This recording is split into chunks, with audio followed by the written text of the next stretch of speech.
Welcome to the VetMed Wellness and Leadership Podcast, where we discuss central challenges VetMed leaders face, such as burnout, stress, and difficult interactions with clients and staff, just to name a few. In each episode, you will hear about actionable solutions that you can apply to your practice and invitations to connect with fellow leaders who are passionate about improving the wellness of the VetMed profession.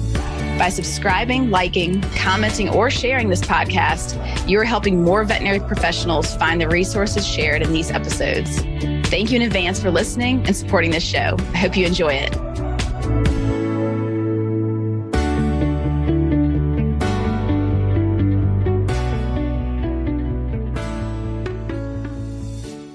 All right, everybody. Crystal Stokes here, and joining me today are Alexandra and Stephen McLaughry. Dr. Alexandra has been a veterinarian for over 20 years, 10 of which as an owner of a small animal veterinary hospital. She learned that one of the neglected aspects of veterinary medicine is fostering and maintaining human connections.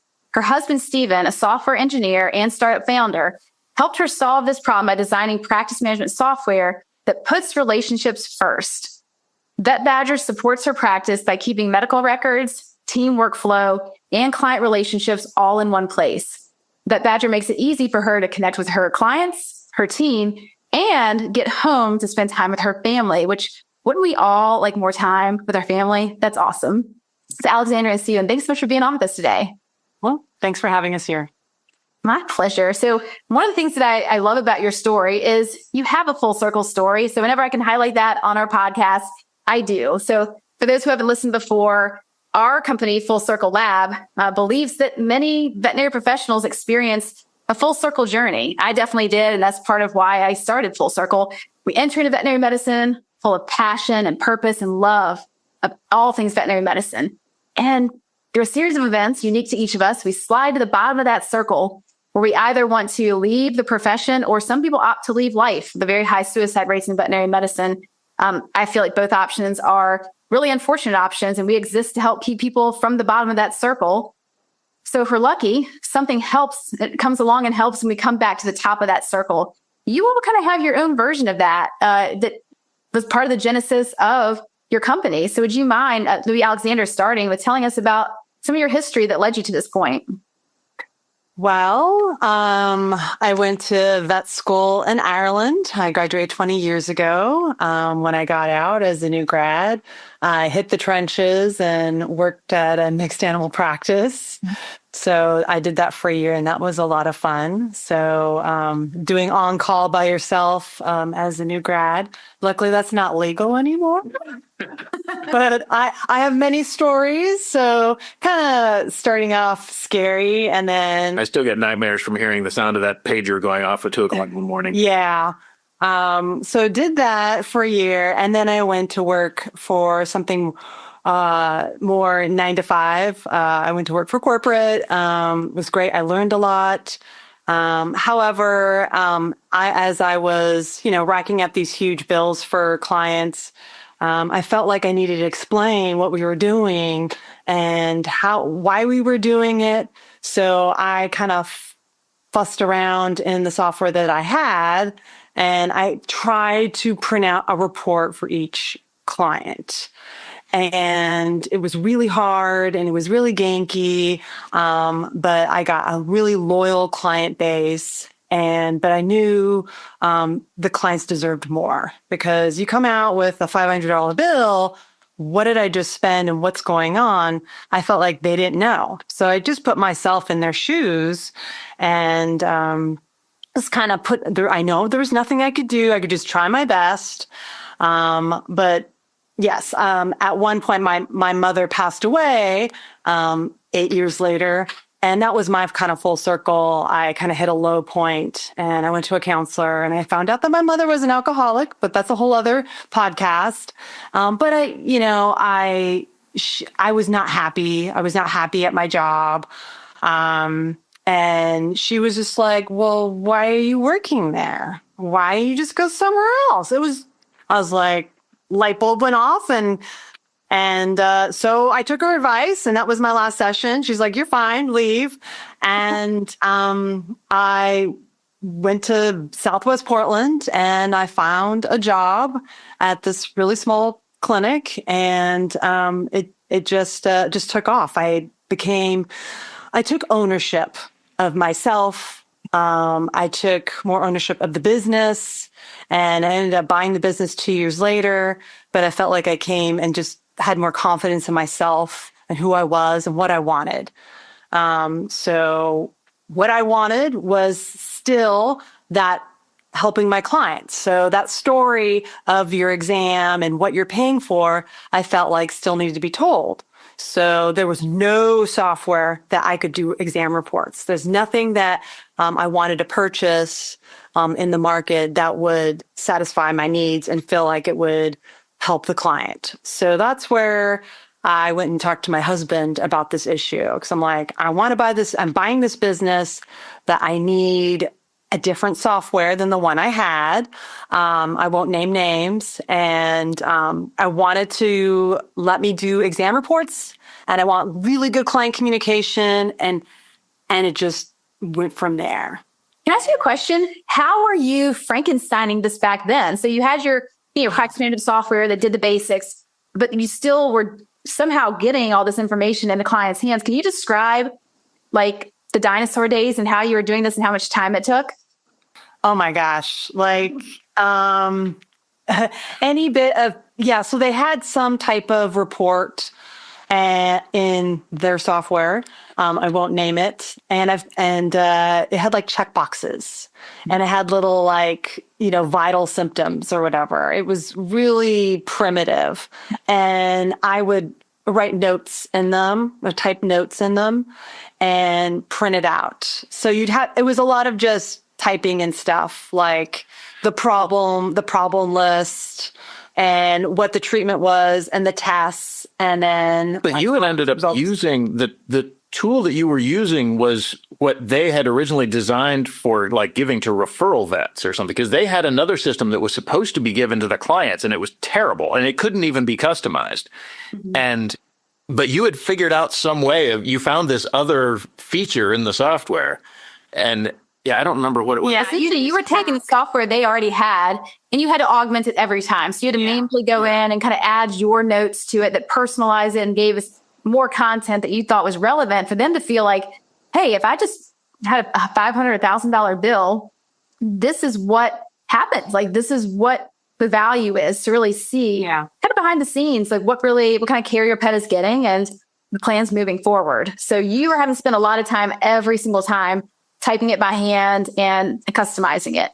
Yeah. So I spent a lot of time, because the anger that clients would get and the frustration, as we know, and that's part of why we get in a bad way in our practice in veterinary medicine, is they vent on us. They're upset. They're like emotional.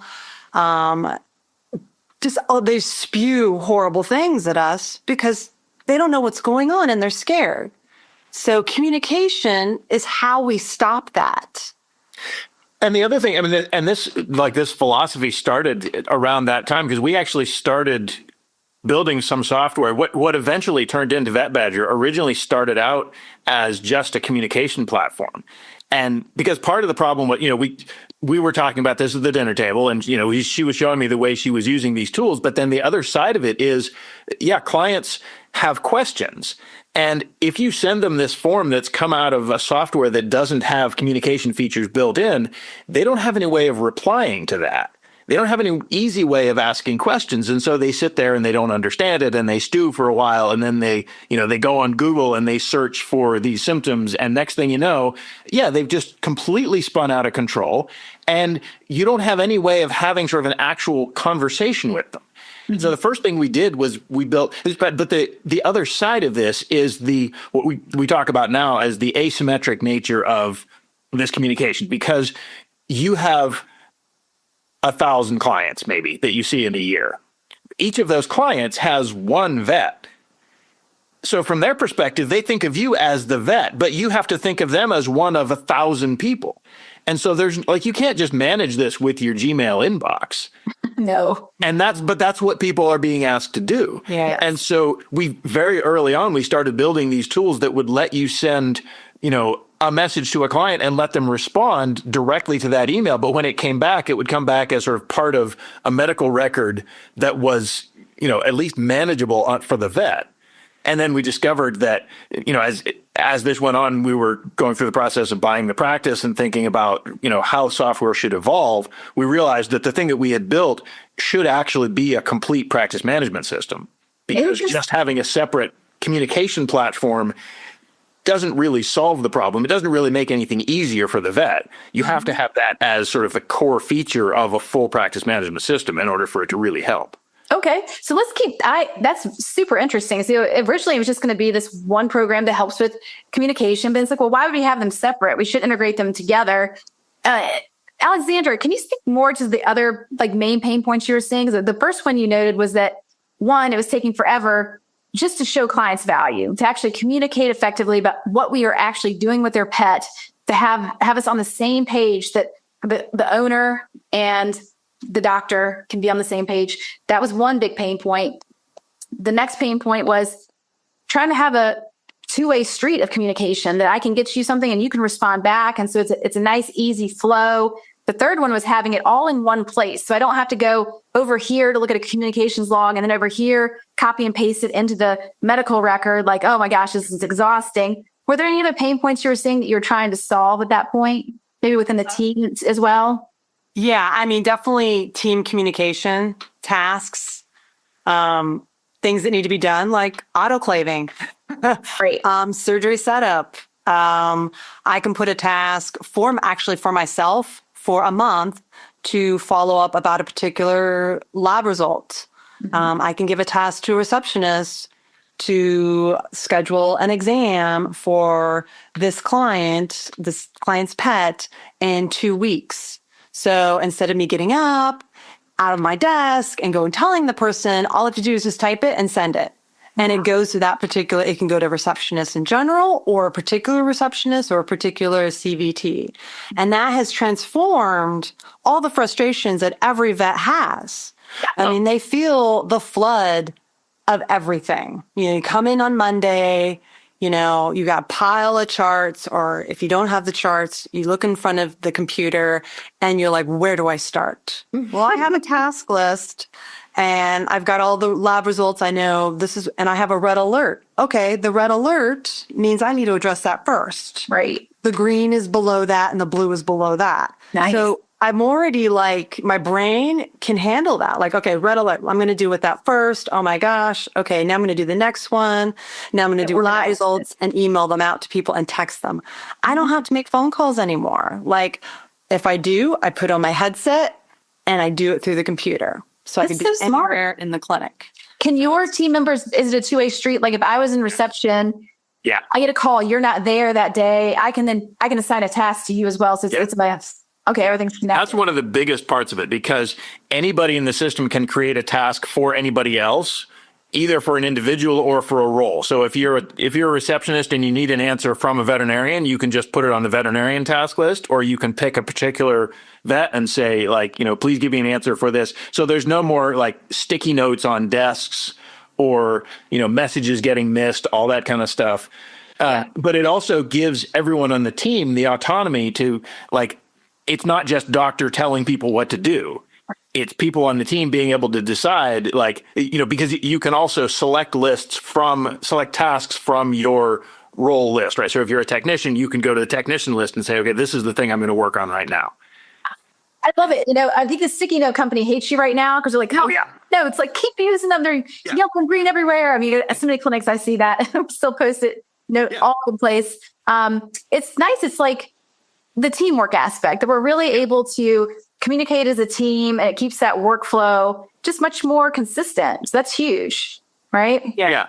And also I seem to give off the vibe that I'm mad at people when I'm not. And if I chat them or I task them, because I just want things done. Right. That's just the way I am. Don't take it emotionally. I take that aspect out, right? Yeah. Maybe I'm thinking about a really difficult case, but I can type it and that's not emotional. That's amazing. I go up to them and I'm like, can you please fill this? It sounds like I'm mad at you. I'm not. I'm thinking about that dog that has cancer that I have to tell the owner, right? So Wow. Good point. all those things that just break us down, we can kind of separate it and just for our sanity.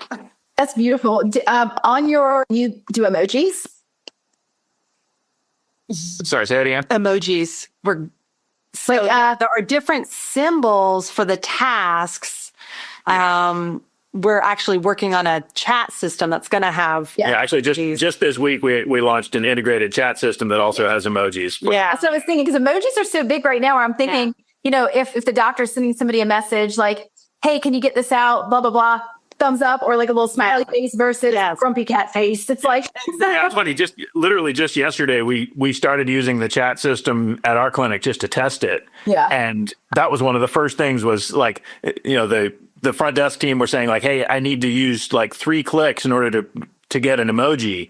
And that's too many clicks. Like I use the emojis all the time. So like, all right, well, we're going to change that. So it'll just be 1 click to get them. Because that's like that kind of speed and that ability to kind of express yourself quickly is, it's the core part of trying to design software that actually works in the clinic with the way people actually use it. Yeah. So smart.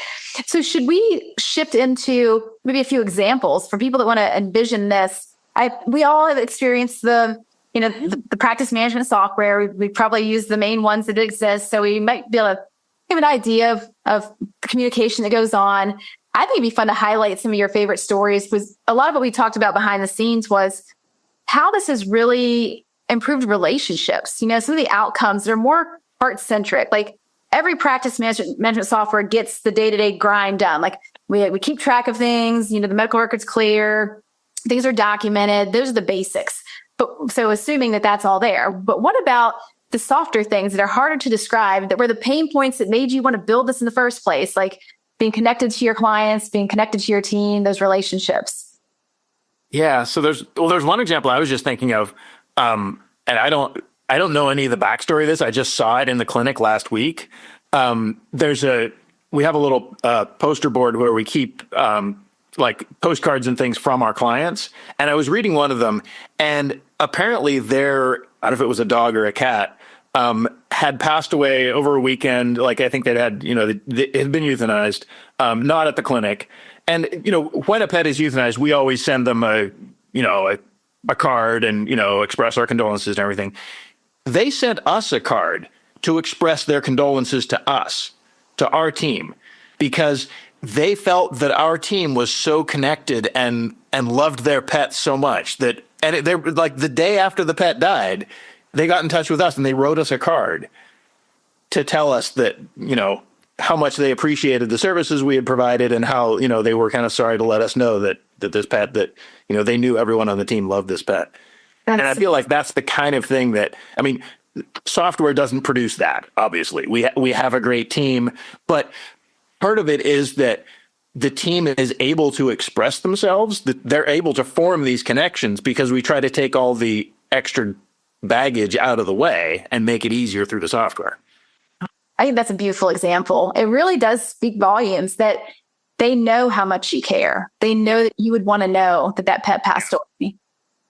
Yeah. And like this, before I did this podcast, I drove to the clinic to help a cat. And I only knew that because I get the lab results and I get texts and I get emails from the client through Vetbadger, and it comes into the chart. So I know the time frame. They just emailed me. Last night was a rough night. The cat was yowling all the time and puked and descriptions. So I could read that, and I was getting the x-ray report and I'm getting the lab results, sending them to her. And then I text her, if you're available, I will run to the clinic in 5 minutes. Please let me know. And I'm texting, right? So they see this and then they text me back and I see it in Vetbadger. And so we're communicating back and forth. So I hop in my car and go over there, and I'm able to talk to her and give the cat some treatments and talk to them about possibly going to the ER and all that. But I felt empowered. They felt appreciative to where they're like crying. It's just, and I'm a small business, and that's what Vetbadger is supporting. And there's not many of us. And people have been burned so many times by corporate and these big entities that don't take the time because their vets are just depressed and overworked, but it was nice to do that. I felt good. I felt good about myself, and it was easy because Vetbadger made it easy for me to be a good person and a good vet and help out. When we don't get, that's why we did this, right? And a lot of us don't, we lose that right away. We lose For sure. I know. the power to do stuff like that. Right. I could do that. And if I have, another vet, they could do that as well. I made the appointment. I charged them out all on Vetbadger. Super fast. So It streamlined. took me 5 minutes to do the invoicing. Wow. So it's just everything from beginning to end is so easy with Vetbadger. Yeah. And it's there for us. It's there for the small animal practitioner, the behaviorist, the farm animal vet who has to drive out at 3:00 in the morning. That's what Vetbadger's for, is to make our lives easier. So I can go home and I can do this podcast. Right. No sweat. It's like a very responsive style, and you're in the flow of it. When somebody messages, you can respond right then if you choose to, or not. Like if you want to turn off your notifications, you're like, I'm off, Saturday and Sunday, I don't log into Vetbadger at all. But when I want to be on, it's on. Everything's contained in this one place. You don't have to get on your computer, log into the chart, then take your phone and call them here. And then you don't have any way to text them because you don't text on your private. So it's either they call on its voicemail or not like, oh, this is taking 14 hours. And by the time you get back to you, it's now Saturday and you don't want to go in on a Saturday. The responsive nature of just being able to handle this right now and how much that means to a client. Like they're stressing out. They're worried about their pet. They want some relief right now. They want that assurance. Should we go to the ER or not? Like it's really nice to just have that real-time connection. Yeah. Especially because again, it's that asymmetric thing. Like they only have the one vet. Like they think of Alexandra as the doctor that they go to. Right. And like we enable her to be able to respond to those requests as quickly as possible and to kind of maintain that relationship with thousands of people. How did you all come up with the name? I'm a huge fan of that. So a little side story, a little TMI maybe, but when I was in high school, I had this thing where when I'd see people, I'd see them as an animal, right? So each of my best friends, I'm like, you're a stork and, you're a bull. And they decided to make me into an animal and they chose the badger. And I'm like, awesome. Honey badger. They're like, honey badger, the expression for honey badger. I was also rebellious and very gritty. And, I look back on that and think, I don't know if it's a compliment or not, but I love a badger. So if there's a story behind your name, we'd love to hear it.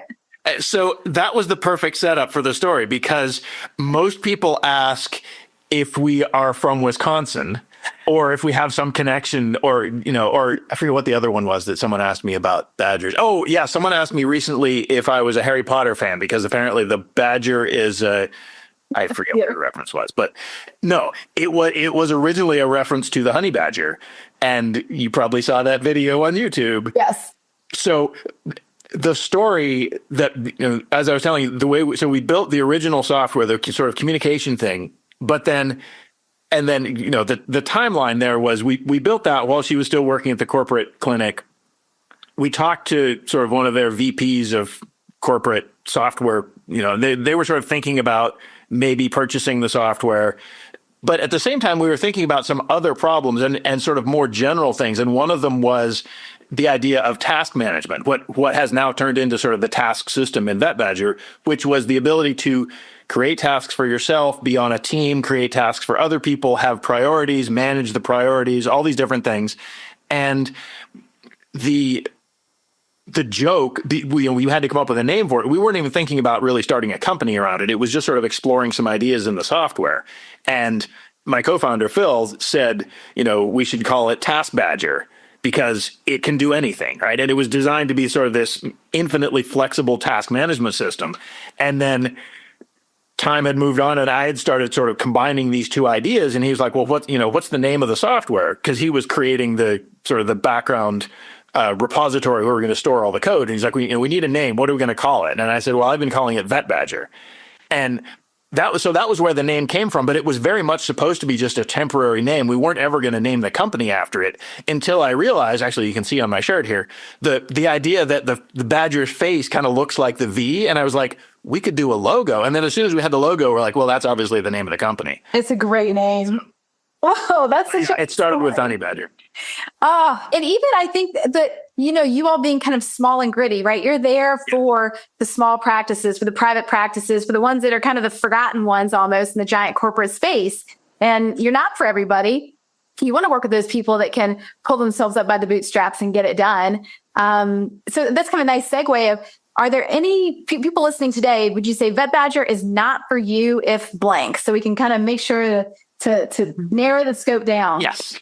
Yeah. So if you're in an environment where the people who decide on software purchases are not the people who use the software, Not for you. we're not for them. So corporate, I've worked in the software industry for a long time, and I worked for the companies that built that kind of software. And I can tell you, it's a soul destroying thing because I want to build software that people like, that people enjoy using. But when you're building it and you know that the person making the purchasing decision isn't the person who's actually using it, there's no incentive to build good software that's easy to use. There's just an incentive to build software that has lots of checkboxes and lots of features because the guy who's deciding doesn't even really know what the software looks like. And so we deliberately decided with Vetbadger, we're going to be selling it to people. We're going to actually show it to people. And if they like it, it's the right software for them. So it's not meant for big corporate clinics. It's not meant for like large ER hospitals, things like that.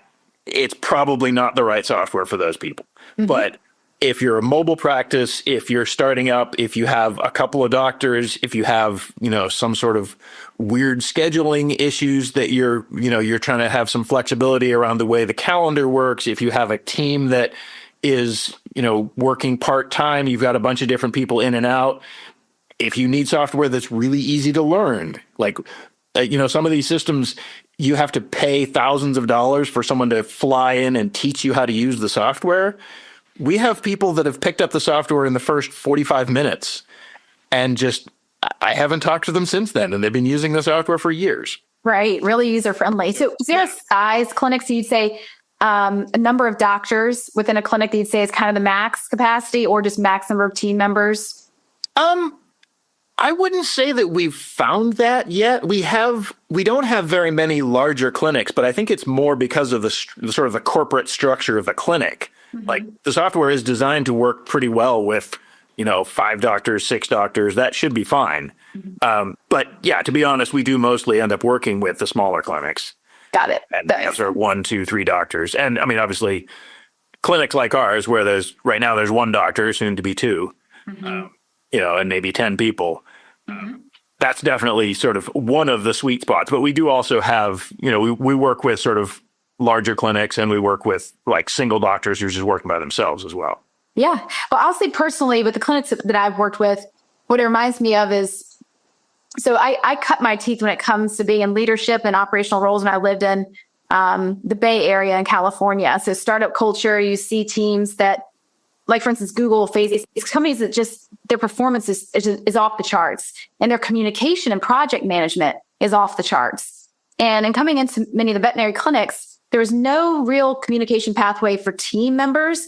They were using email where everything goes to die and then usually just texting each other on their private phones. And it's like, oh, is that really what you want to see popping up? You have no control over that. If you want to have your notifications on, you're going to get work messages. So I was a big fan of bringing in, which is what our team runs on, and seeing what a difference it made just to have something there that was for the clinic. They could just have that.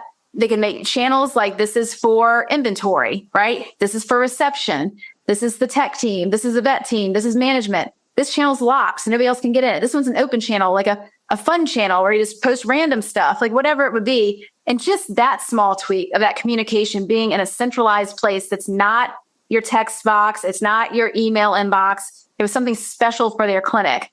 Really made a huge difference. And I think with yours, that it could be all things practice, even better. Like I wish I had known you all years ago.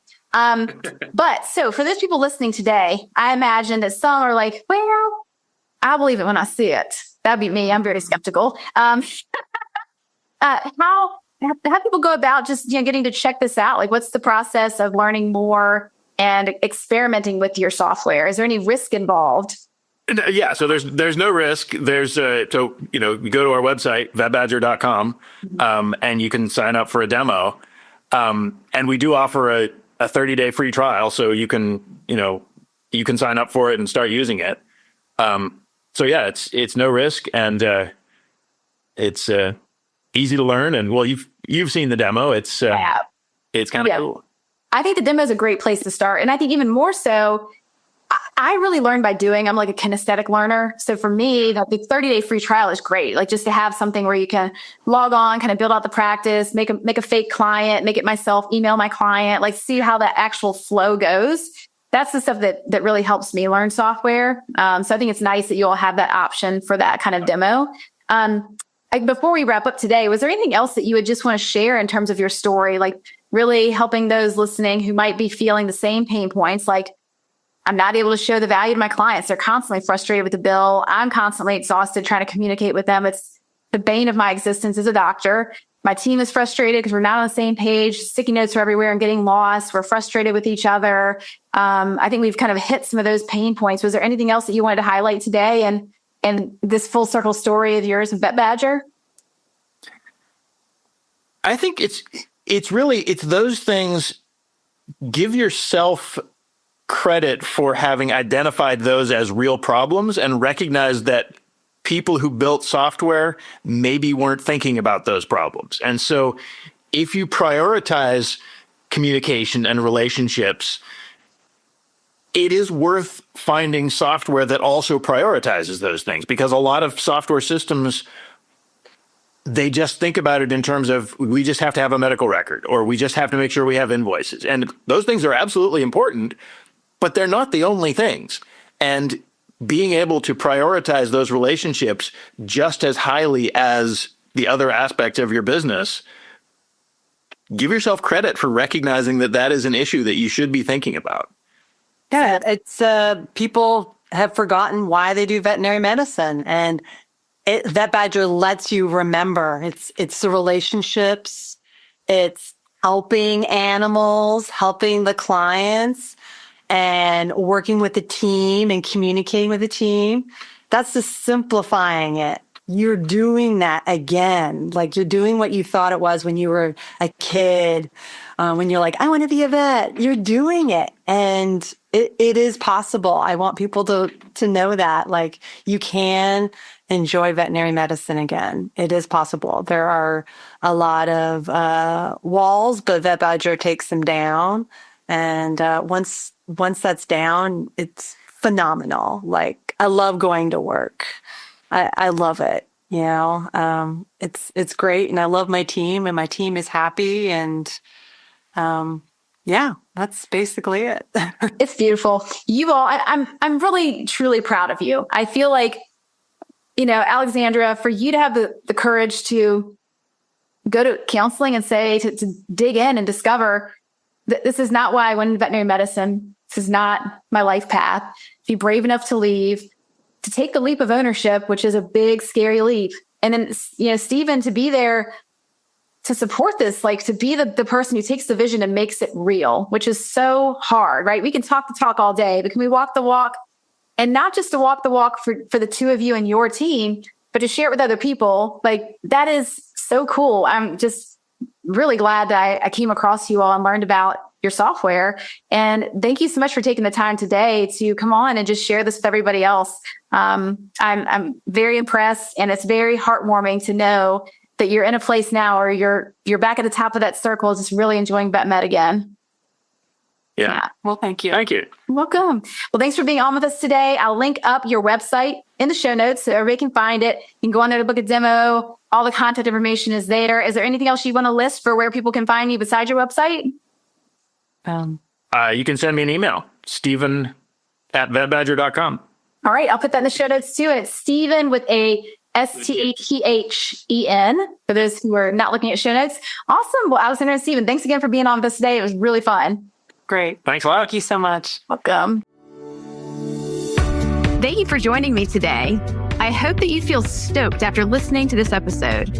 And as always, I would love to hear your comments and feedback. Is there a topic that you want to know more about? Please let me know. And thank you again for subscribing and sharing your favorite episodes with others. It really means a lot.